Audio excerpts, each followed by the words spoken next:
Здравейте! Ние сме от Центъра за енергийна ефективност Енефект. Аз съм инженер Александър Станков, а до мен е прекрасната архитект Ралица Йорданова. Здравейте от мен! Възобновяемите енергийни източници или ВЕИ-тата често погрешно се смятат за енергийна ефективност. Тяхната функция обаче е точно обратната – да произвеждат енергия. За разлика от конвенционалните източници, те произвеждат енергия, използвайки ресурсите на природата, без да увреждат или увреждайки значително по-малко околната среда. Същевременно тези ресурси са неизчерпаеми, макар и също да са ограничени в природата и да изискват адаптиране към различните климатични особености в района или моментното метеорологично време. Основните възобновяеми ресурси, които използваме в днешно време, са, разбира се, слънце, вятър и вода.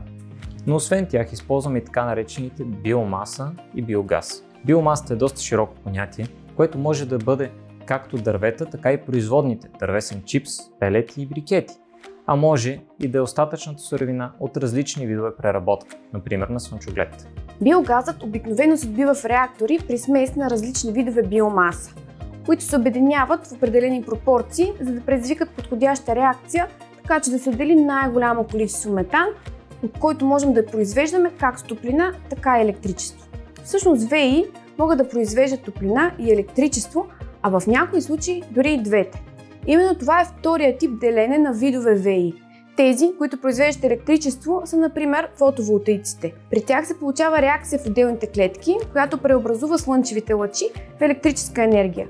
Постоянният ток, генериран от фотоволтаиците, следва да се трансформира в променлив, за да можем да го използваме вкъщи. Това става чрез устройство наречено инвертор.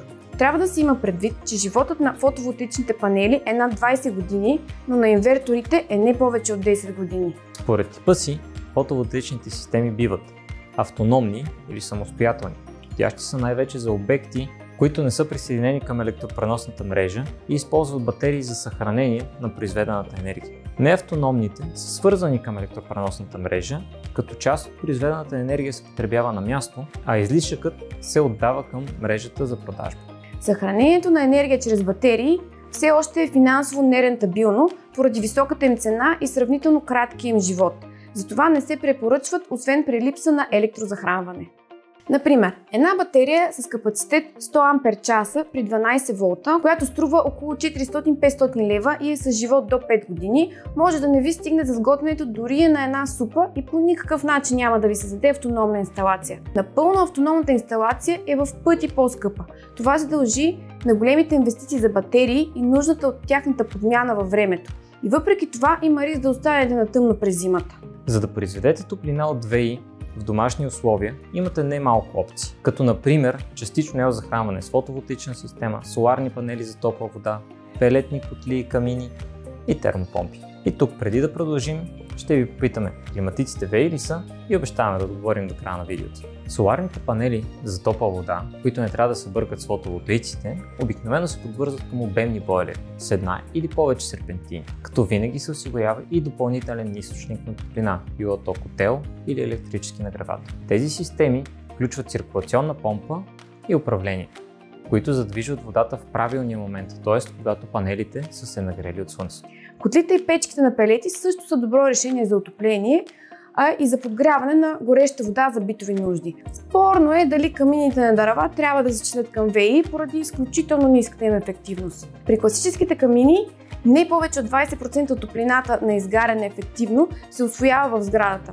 Този процент расте при наличието на водна или въздушна риза и при по-добре контролирана среда, но твърде малко камини постигат ефективност по-висока от 50%. Важна препоръка при всички котли, печки и камини е да доставяте въздуха за горене директно отвън през въздуховод, а не от помещението. Термопомпите са друго добро решение за производство на топлина от ВЕИ. При тях се извлича топлина от земята, въздуха или от воден резервоар, която през принципа на работа на хладилника се пренася в сградата. Този принцип се нарича цикъл на Карно и за по-любопитните има доста информация в интернет по темата. Иззетата от тези източници топлина може да се предаде директно на въздуха, както при климатиците, или в водна отоплителна инсталация, която да загрее помещенията през подово отопление или вентилаторни конвектори. Термопомпите могат да се използват и за подгряване на топла вода, като се използва термопомпа въздух-вода или вода-вода или са сравнително новите на пазара термопомпени бойлери. При производството на топла вода за битови нужди чрез термопомпи винаги е необходим допълнителен източник на топлина, който да има възможност да загрява веднъж месечно водата до температура над 55 градуса. Това е така, за да може да убива вредните бактерии, които се образуват най-ефективно във вода с температура между 30 и 45 градуса.